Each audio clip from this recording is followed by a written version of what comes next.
The question is that the bill be now read a second time, and I call the member for Lawler. Thank you, Deputy Speaker. And I rise today to speak about the Migration Amendment, Charging for a Migration Outcome Bill 2015. Deputy Speaker, this bill seeks to legislate measures recommended by the independent review into the integrity of the subclass 457 visa program. The recommendation was that it be made unlawful for a sponsor to be paid by visa applicants for a migration outcome, and that this be reinforced by a robust penalty and conviction framework. The review was limited to the 457 visa, but this amendment will make charging for a migration outcome unlawful in relation to a broader range of skilled work visa programs, namely those that have either a sponsor or nomination element. The penalties, Deputy Speaker, will apply where a benefit is asked for, received, offered or provided.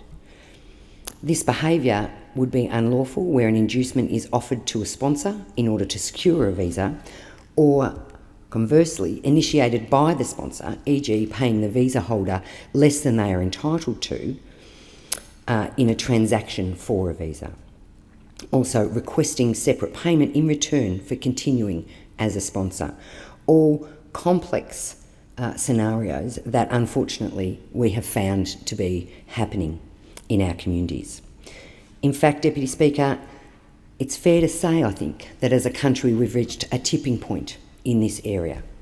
There are 800,000 visiting workers in this country, and what we have seen exposed across the last 18 months is rife exploitation of some of those workers. Exploitation of people who come to our country to work, sought their services to come to this country to work, and to find that they are being exploited, that they are being paid less than Australian standards, working in conditions that are less than Australia accepts as a standard working condition, and are being further rorted in some cases by being asked to pay for the privilege to be exploited, Deputy Speaker. So, in terms of what this amendment goes to, Labor welcomes the legislation as a first step in trying to address exploitation and fraud in the visa system. It could, however, go further than what this amendment puts before us. Deputy Speaker, it's fair to say that Australians are appalled at the levels of exploitation that we're seeing in our communities. They're appalled at the thought that employees or sponsors would be profiting from an immigration outcome sought under circumstances where working visas have been sought and provided to fill a skilled migration need. We can no longer allow our naivety in this area to be an excuse for exploitation of guest workers. I think it is fair to say that as a broad community across the nation, we have embraced the notion of a guest worker to fill skilled migration need, but have been shocked at the organisation, the propensity to exploit the system, game the system, and exploit workers while they're guests in our country. So, I suppose for me, I best encapsulate this by going back to my own community where I have seen some of these cases and realised for the first time that the scenes that I've watched for many years on television, in dramas, in television shows and movies, based overseas where workers live in horror or dependency to sponsors, and that these situations are no longer a fiction in our suburbs, but the reality for some people who are living amongst us. So this legislation is a good first step, but I think it's incumbent upon us to actually acknowledge the level to which the rorting of the system has occurred and to which the exploitation has occurred. And we have a history going back to last May, where workplace audits by the Fair Work Ombudsman painted a pretty grim picture, where the report suggested 1 in 5 guest workers could be underpaid or working in jobs that they shouldn't be doing. The report said there were 6,000 requests for assistance from the Fair Work Ombudsman from people on working visas in our communities. 6,000 requests. It's an extraordinary number.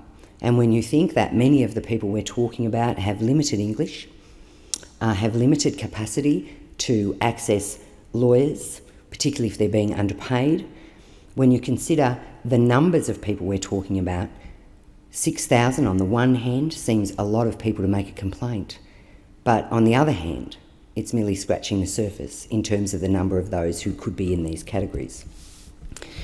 And then, Deputy Speaker, we saw the Fairfax Media and Monash University joint investigation recently that revealed the extent to which temporary workers, thousands, were being exploited and underpaid. This investigation exposed that 80% of foreign language ads were offering wages below legal rates, that people were blatantly advertising black jobs, as they were called. And when that came to light, Deputy Speaker, it's worth noting here today that Minister Cash's response was wrapped around the notions of self-regulation. Well, clearly, when an issue has become this endemic, when the exploitation levels are this high, we're past the point of self-regulation. So I welcome, in those terms, this amendment that would see some part of that exploitation process closed. Because these examples go to demonstrate how opportunistic, how predatory, and how brazen those operating in this area can be. Now, Deputy Speaker, while we say that, of course, we're not talking about every company or every sponsor or every employer who brings in a guest worker to our country, but what has been exposed are numbers that are daunting and shocking.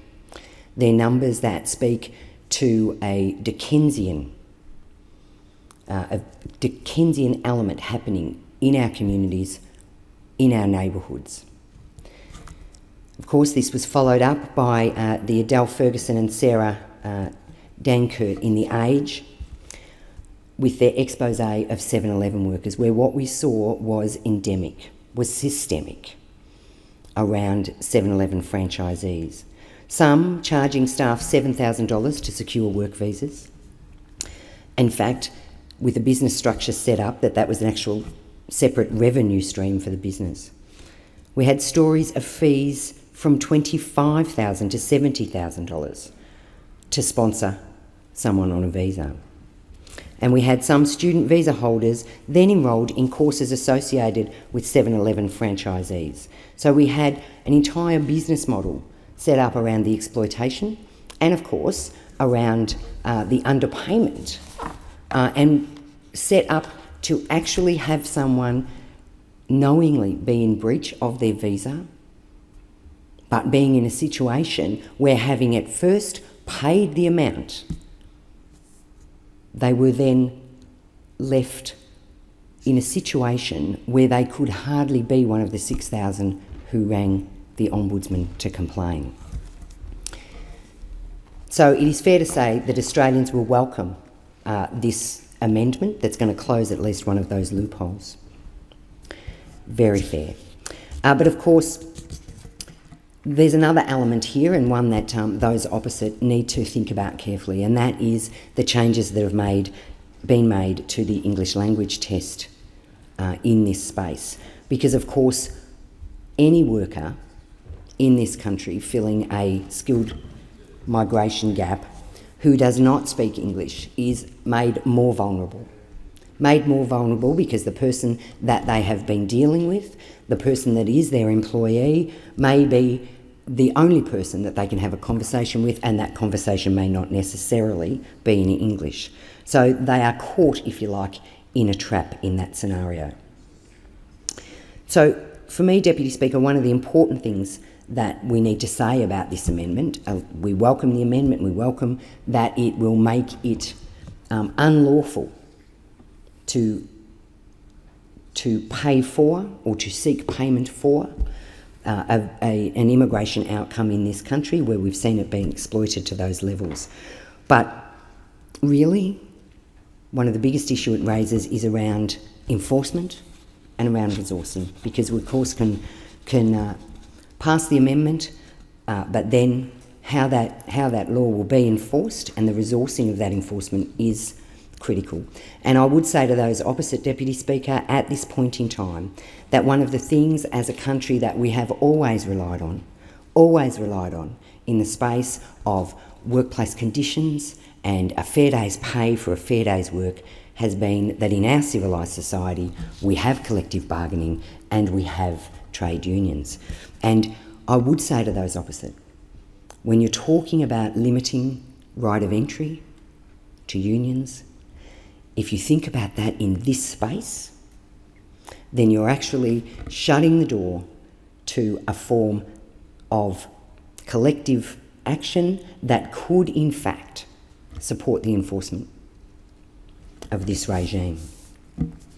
So, Deputy Speaker, Labor supports, as I do, the amendment that we have before us, and we believe that the initiatives in the bill are a good first step in trying to address exploitation and fraud in the visa system.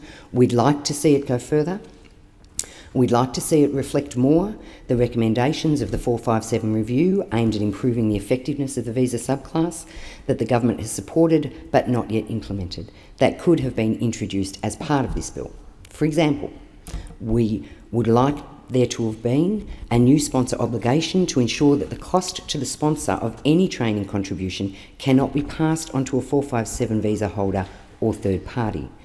That sponsors be required to include as part of their signed employment contract a summary of visa holder rights prepared by the DIBP and the FWO's Fair Work Information Statement, and that a change to 457 visa conditions be introduced to place an obligation on the visa holder to provide the department with their Australian tax file number. These were all recommendations that it seems to me would have been sensible to have been carried into this piece of legislation.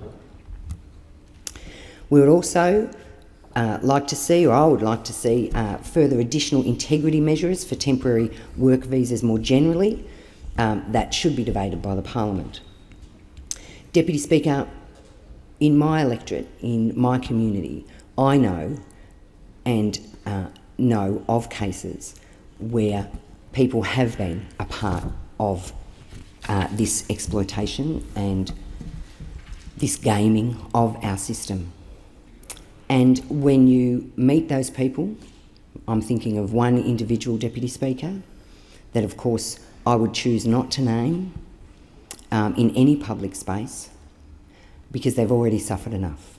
But if you think of someone with little English, when you think of someone who saw temporary work in this country as a potential ticket to a life in Australia, and you imagine that that person's a woman, imagine that person has a 10-day-old child now in this country, and imagine that that person feels indebted to their sponsor, to their employer. Imagine that in seeking help, someone suggests that you speak to your local MP, and imagine then someone else says that's a bad idea, because bringing it to the attention of a Member of Parliament may mean that you are summarily sent home.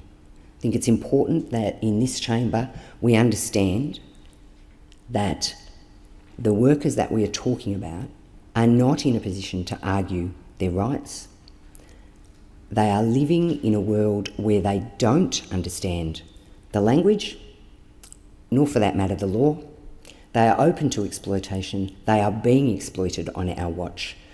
So I would urge this Parliament to go further than we have done in these amendments, in this amendment, to do a thorough review of the working class visas that we have operating in the country and bring into play measures that will give Australians assurances that on their watch these things are stopped, that on their watch we acknowledge that we may have been naive and we may have allowed a system to be established where exploitation is rife, but that as a parliament we will take actions to protect individual rights and ensure that people are no longer exploited. Thank you, Deputy Speaker.